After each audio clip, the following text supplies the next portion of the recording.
What if everything you've ever wanted was already waiting for you? Not on some distant horizon, not behind some impossible door, but right here, right now, hidden beneath the noise of your own restless mind. The Stoics discovered something over 2,000 years ago that most people alive today still don't understand. Something so powerful, so quietly revolutionary, that it didn't just change how they thought. It changed what they were able to create. Stay with me, because by the end of this video, your relationship with your own mind and your own desires will never be the same.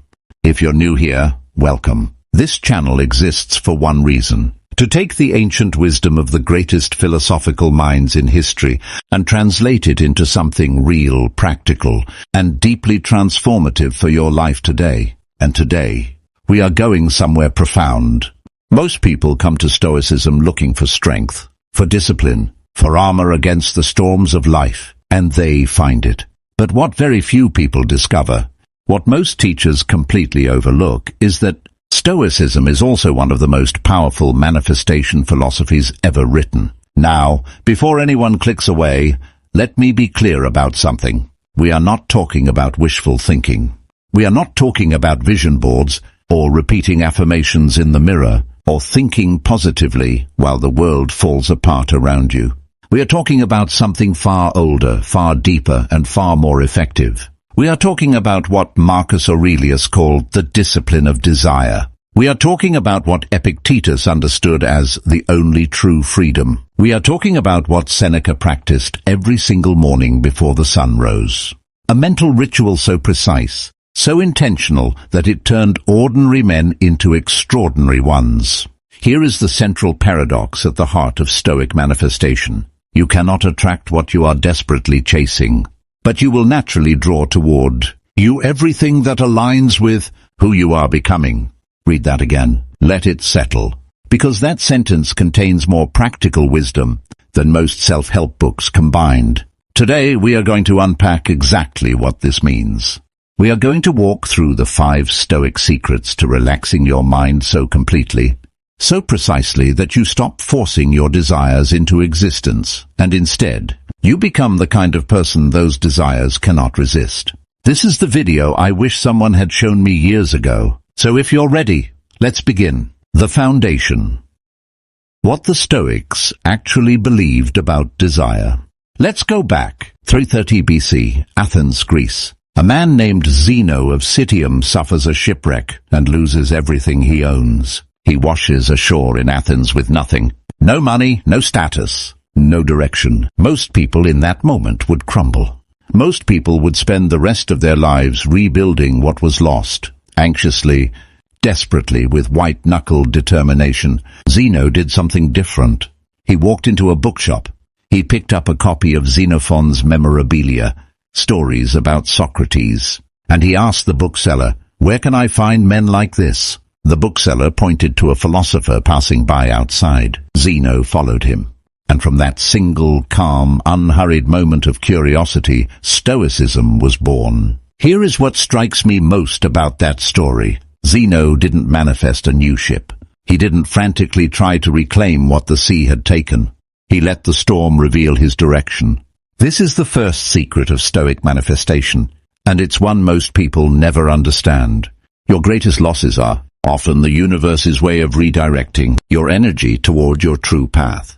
But you can only see that redirection when your mind is quiet enough to listen. A mind drowning in anxiety, fear, and desperate wanting cannot hear that signal. A mind that is still, grounded, and at peace hears it clearly.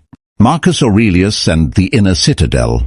Now let's move forward to 121 AD, to a man who would become one of the most powerful people in the known world. Marcus Aurelius, Emperor of Rome, commander of armies, ruler of millions. And yet, if you read his private journal, his meditations, which was never meant to be published, you will find not a man drunk on power. You will find a man in constant, humble conversation with himself. On the very first page, he writes about what he learned from his grandfather: to be gentle and meek, and to refrain from anger and passion. From his father, modesty and manly character. And from philosophy itself, not to waste time on nonsense, not to be credulous when people claim to help others through spells, or exorcism or any such things. Marcus Aurelius ruled the most powerful empire on earth. He commanded armies. He made decisions that determined the fate of millions. And yet he spent every morning, every single morning, in quiet meditation. Not because he was weak, because he understood something that most powerful people never learn. The quality of your outer life is always a direct reflection of the quality of your inner world. He called his inner world the inner citadel, a fortress that no outside force could penetrate, a place of unshakable stillness from which all great action flows. And here is what he wrote in Meditations, Book 4. You have power over your mind, not outside events. Realize this and you will find strength. Power over your mind, not power over the economy, not power over other people, not power over circumstances, power over your mind. And from that one power, everything else becomes possible. Epictetus, the slave who was freer than his master. Now here is where this gets extraordinary. Epictetus was a slave, born in chains, physically disabled. Some accounts say his leg was deliberately broken by his master, living in conditions that most of us cannot even imagine. And yet, Epictetus became one of the most influential philosophers in all of history. How? He discovered one truth that his chains could not touch. He wrote, "Men are disturbed not by the things which happen, but by the opinions about the things." Read that slowly. Men are disturbed not by things which happen, but by opinions about those things. In other words, your suffering is not caused by your circumstances. Your suffering is caused by what you believe about your circumstances. And if your beliefs are creating your suffering, they can also, when properly directed, create your freedom. This is the second secret. You are not manifesting from the outside in. You are manifesting from the inside out. Always, without exception. What you believe, what you repeatedly think, what you rehearse in the theater of your mind, every morning and every night, that is the blueprint the universe builds from. Not your wishes, not your wants, your state of being. Before we go further, if this is resonating with you, do me a favor and drop a comment below. Tell me, what is the one thing you've been trying to manifest that feels just out of reach? I read every single comment, and your answer might just shape a future video. Now, let's get into the practical secrets, the ones that will actually change your daily life. Secret number 1, the morning practice of premeditatio. Premeditatio malorum, the art of mental rehearsal. The Stoics had a morning practice so counterintuitive, so psychologically sophisticated, that modern neuroscience is only now beginning to catch up with it. They called it premeditatio malorum, the premeditation of evils. Now, before you think this is about becoming pessimistic or expecting the worst, stop, because that is the complete opposite of what this practice does. Here is what Seneca wrote about it. Let us prepare our minds as if we had come to the very end of life. Let us postpone nothing. Let us balance life's books each day. The one who puts the finishing touches on their life. Each day is never short of time. This practice is not about fear. It is about inoculation. Think of it this way. Imagine a soldier going into battle. There are two kinds of soldiers. The first one pretends nothing bad will happen. They go in with blind optimism. The second one mentally rehearses every possible obstacle, every challenge, every worst-case scenario, and prepares a calm, grounded response to each one. Which soldier do you think performs better when things go wrong? The Stoics were the second soldier. Every morning Seneca would sit in silence, before food, before conversation, before anything. And he would ask himself 3 questions. Question 1, what could go wrong today? Not to spiral into anxiety, but to deprive fear of its power by facing it directly in a moment of calm, when there is nothing at stake. Question 2, how would I respond if it did? Here the Stoic does something extraordinary. They don't just imagine the obstacle. They mentally rehearse the ideal response, the grounded response. The response of a person who is fully in control of their mind. Question 3. What is within my control, and what is not? This question is the hinge. This is where most modern manifestation advice falls apart, because most people spend enormous mental energy trying to control things they cannot control. The economy, other people's opinions, traffic, the weather, how quickly results appear. And every ounce of energy spent there is energy stolen from what you can control. Your thoughts, your effort, your attention, your response. Here is what this practice does neurologically, and this is fascinating.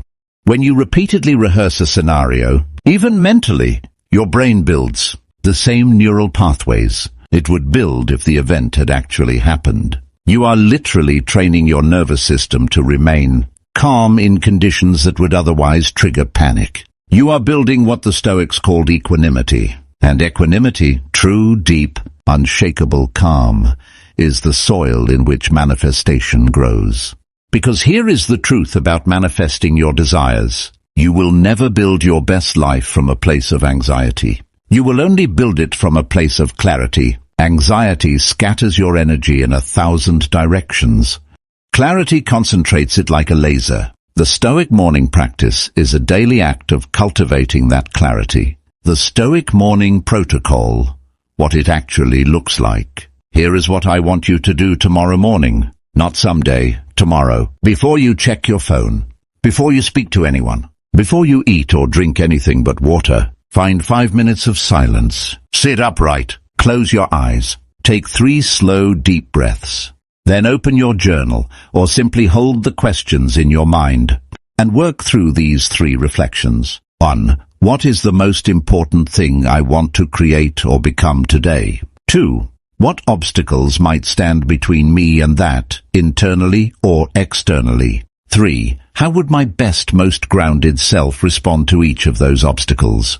Then close the journal, and begin. That is the practice. 5 minutes, 3 questions, done with genuine honesty and genuine care. Seneca did a version of this every single day. Marcus Aurelius did too. And the meditations we still read today, those were his morning pages. 2,000 years later, we're still reading them. That is the power of a mind that starts its day with intention rather than reaction. Secret number 2, the discipline of desire, Epictetus's greatest teaching. Now we reach what I consider the most misunderstood and most powerful concept in all of Stoic philosophy. Epictetus called it orexis, the discipline of desire, and his teaching goes like this. Seek not that the things which happen should happen as you wish, but wish the things which happen to be as they are, and you will have a tranquil flow of life. Now, at first glance, that sounds like giving up. It sounds like passive acceptance, like telling yourself that nothing matters, and you should just be happy with whatever you get. But that is not what Epictetus meant, not even close. Epictetus was not telling you to stop wanting things. He was telling you to change the relationship between yourself and your wanting. There is a profound difference between, I need this to happen or I will not be okay, and I deeply want this to happen. I will do everything in my power to make it so, and I will remain at peace regardless of the outcome. The first state creates desperation, and desperation repels. The second state creates magnetism, and magnetism attracts. This is the third secret of Stoic manifestation. Detachment from the outcome is not indifference to the goal. It is the highest form of confidence in the process. Let me say that again. Detachment from the outcome is not indifference to the goal. It is the highest form of confidence in the process. When you are truly at peace with all possible outcomes, when you have genuinely surrendered the need to control the timeline, the method and the exact form your desires take, something shifts. The desperation leaves. The anxiety lifts. Your only job is to be the best archer you can be for the next shot. And in that open, calm, confident space, creative ideas flow. Synchronicities appear. Doors open that you never noticed before. Not because the universe is rewarding your non-attachment, but because your mind is finally clear enough to see the opportunities that were always there. The archer metaphor, Seneca's most brilliant insight. Seneca illustrated this with a metaphor so perfect that it stops me every time I read it. He compared a wise person to a skilled archer. The archer nocks the arrow, draws back the bowstring, aims with every skill and precision they possess, and then releases. Once the arrow leaves the bow, the archer has done their part. The wind may shift. The target may move slightly. The light may change. The archer cannot control any of that. But here is what the Stoic archer knows, and what separates them from every other archer. They do not stop being an excellent archer at the moment of release. They do not collapse in anxiety as the arrow flies. They do not berate themselves if it falls short. They do not swear never to shoot again. They simply observe. They learn. They nock another arrow. This is the discipline of desire, giving your absolute best effort to the process, and then releasing the attachment to the exact outcome. Not because you don't care, but because you care so much that you refuse to let desperation corrupt your aim. In your own life, the business you're building, give it your absolute best. Then release the timeline, the relationship you want, show up as your best self, genuinely, consistently. Then release the obsession. The person you're becoming, commit to the daily work with total discipline. Then release the need to be there already. The arrow is in the air. Secret number 3, amor fati, falling in love with your life. The 2 Latin words that changed everything. There is a phrase used by the Stoics, later adopted powerfully by the philosopher Friedrich Nietzsche, that I believe is one of the most transformative ideas in all of human history. Amor fati, love of fate. Not acceptance of fate, not tolerance of fate, not making peace with fate. Love. Marcus Aurelius wrote it in his Meditations with a quiet ferocity. A blazing fire makes flame and brightness out of everything that is thrown into it. Think about what he is saying. A fire does not discriminate. It does not prefer dry wood over wet. It does not ask for easy fuel. It takes everything thrown at it, every difficult, dark, stubborn thing, and transforms it into light and heat. This is amor fati, the practice of greeting everything that happens, the setbacks, the losses, the delays, the painful surprises, not with resignation, but with a kind of fierce, curious embrace. Because here is the Stoic insight that changes everything. Your suffering does not come from what happens to you. Your suffering comes from your resistance to what happens to you. The divorce is not the pain. The resistance to the divorce is the pain. The failed business is not the pain. The shame and denial around the failed business is the pain. The delay in your dreams is not the pain. The belief that the delay means you failed is the pain. And when you practice amor fati, when you genuinely, deeply commit to using every experience rather than wishing it away, the pain transforms. Not immediately, not magically, but slowly, surely, undeniably, the setback becomes the lesson. The wound becomes the wisdom. The detour becomes the most direct path. The story of Marcus Aurelius and the plague. Let me share a story with you that puts this into practice. When Marcus Aurelius was emperor, the Roman Empire was struck by one of the deadliest plagues in its history, the Antonine Plague. 5 million people died. Entire regions were devastated. His armies were decimated. Trade collapsed. Most leaders would have fallen into despair. Many did. Marcus Aurelius responded with amor fati. He did not pretend the plague wasn't happening. He did not minimize the suffering around him. But he also did not allow the catastrophe to become bigger than his capacity to respond. He wrote during that period, "It is not death that a man should fear, but he should fear never beginning to live." He organized medical relief. He sold palace gold to fund the response. He led from the front. And in the middle of that darkness, he wrote some of the most luminous wisdom in all of human history, the Meditations. The plague didn't stop him from becoming the philosopher king. The plague created the philosopher king. This is amor fati in action. Not a denial of hardship, a transformation of it. And your own hardships, the things you're facing right now, the reasons you perhaps came to this video today, they are not obstacles to your best life. They are the materials of your best life. The only question is, will you pick them up and build with them? I want to pause here and ask you something directly. What is the hardest thing you are currently trying to practice? Amor fati within your own life. Drop it in the comments. No judgment. This community is here for exactly these honest moments. And if this video is opening something in you, please like it. It genuinely helps this channel reach the people who need these ideas most. Secret number 4, the evening review, Seneca's nightly practice. We've talked about how the Stoics began their days. Now let's talk about how they ended them, because one of the most powerful and least discussed Stoic practices is what Seneca described in his letters, a practice he performed without exception every single evening before sleep. He wrote, "I examine my entire day and review what I've done and said. I hide nothing from myself. I skip nothing." And then he would ask 3 questions. What weakness did I express today? What virtue did I successfully practice? What could I have done differently and better?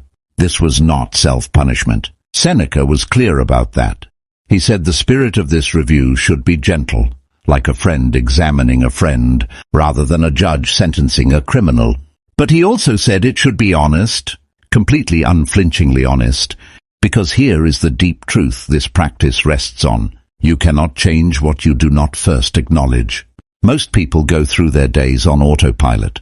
They react, they respond, they move from one thing to the next, and at the end of the day, they collapse into sleep without ever truly examining what just happened. And then they wonder why they keep getting the same results.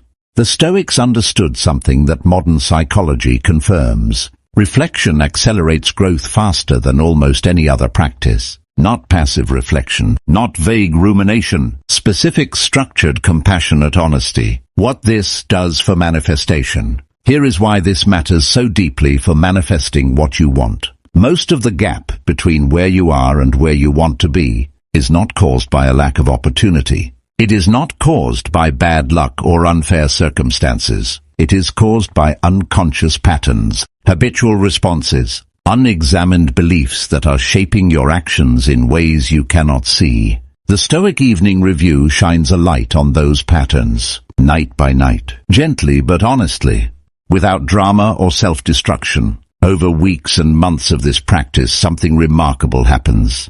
You begin to see yourself clearly, not the version of yourself you wish you were, not the version other people see, but the actual version, the one that shows up in your unguarded moments, in your irritable responses, in your procrastinations and your avoidances.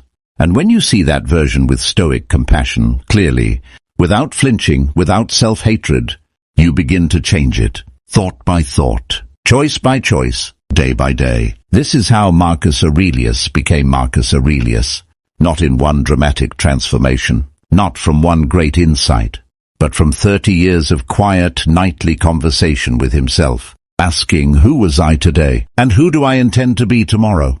Your evening practice, starting tonight. Tonight, before you sleep, I want you to try this. Set aside just 10 minutes. No phone, no TV, just you, a journal, and 3 honest questions. 1. What am I genuinely proud of from today? Where did my best self show up? 2. Where did I fall short of who I want to be? And why? 3. What is the one thing I want to do differently tomorrow? Not 5 things, not a list. 1 thing, write it down. Then close the journal, breathe, let it go. You are not carrying that weight into sleep.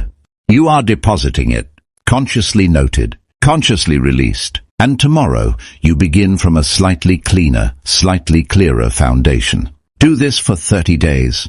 And I promise you, the person you are at the end of that 30 days will barely recognize who they were at the beginning. Secret number 5, the visualization the Stoics actually used. Negative visualization, the counterintuitive key. Here is the final secret. And I want you to stay with this one, because it will flip everything you think you know about visualization on its head. Modern manifestation culture tells you to visualize your ideal future. See it vividly, feel it, believe it's already yours. The Stoics had a completely different, and in my view far more powerful, approach. They visualized not having what they already had. This practice is called negative visualization, and it is one of the most psychologically profound tools ever discovered.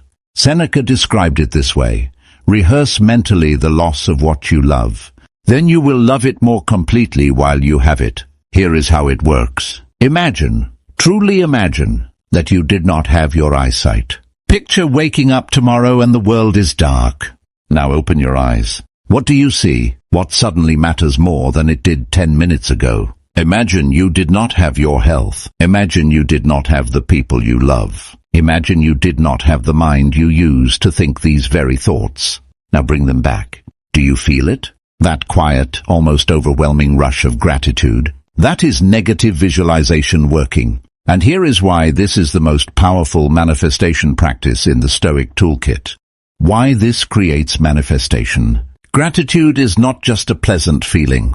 Gratitude is a frequency. And I don't mean that in a vague, mystical sense. I mean it in a precise neurological sense. When your nervous system is running on lack, on the feeling of not having enough, not being enough, not being there yet, it is in a state of contraction. Contraction limits perception. It narrows your focus to the problem. It makes opportunities invisible. But when your nervous system is saturated with genuine gratitude, when you have just been viscerally reminded of how extraordinary the ordinary actually is, your perception expands. You see more. You feel more. You connect the dots more readily. You take bolder, more inspired action. This is why the Stoics were such prolific creators.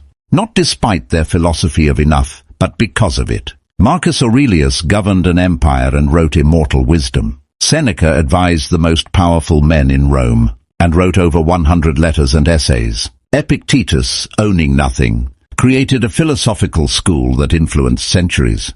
They were not limited by contentment. They were empowered by it, bringing it all together. Let me give you the full Stoic manifestation practice as a single, coherent daily rhythm. Morning, 5 minutes, premeditatio malorum. 3 questions. Set your intention. Identify your obstacles. Plan your ideal response.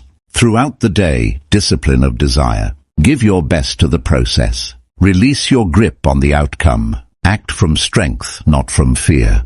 Midday, 3 minutes. Amor fati check-in. Whatever is happening, ask yourself, how can I use this? What is this moment asking me to become? Evening, 10 minutes, the Seneca Review. 3 honest questions. 1 intention for tomorrow. Then release it. Rest. Before sleep, 2 minutes. Negative visualization. Think of 3 things you would be devastated to lose. Feel the gratitude of still having them. Sleep in that gratitude. That is the full practice. 20 minutes a day. 2,000 years of tested wisdom. Available to you, starting today. I want to close with something personal. Most of us came to philosophy, or to videos like this one, because something in our lives was not working, because we were chasing something we could not catch, because we were exhausted, because the gap between where we were and where we wanted to be felt like it was growing wider, not narrower, and we thought, maybe if I try harder, maybe if I wanted more, maybe if I visualize better, work longer, push further. But the Stoics whisper something different. They say, stop, be still, look inward first. Because the life you want is not built by force. It is built by becoming. By becoming the person who thinks clearly, who acts with purpose, who faces difficulty without breaking, who desires fully but clings to nothing, who looks at their own life, even on its hardest days, and finds within it the raw materials for something magnificent. Zeno didn't rebuild his old ship. He built something that outlasted every empire, including the one that ruled the world. Marcus Aurelius didn't just survive his plague. He wrote the book that would comfort and guide human beings for 2,000 years after his death. Epictetus didn't escape his chains. He transcended them so completely that the word freedom means something entirely different when he uses it. This is what Stoicism offers you. Not a shortcut, not a guarantee, but something far more valuable. A way of being so grounded, so clear, so fully inhabiting your own life, that everything you are meant to create begins to flow naturally from who you are.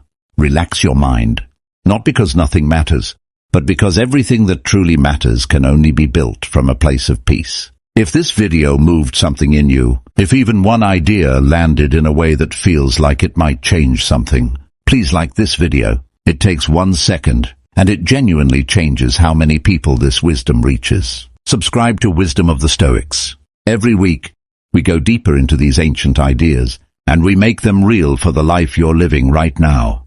And in the comments below, tell me, which of these 5 Stoic secrets are you going to start practicing first? I want to know. I will read every single one. Marcus Aurelius wrote, "You have power over your mind. not outside events. Realize this and you will find strength. You have always had the power. The Stoics just remembered to use it. Until next time, this is Wisdom of the Stoics. Be still, be grounded, and keep going.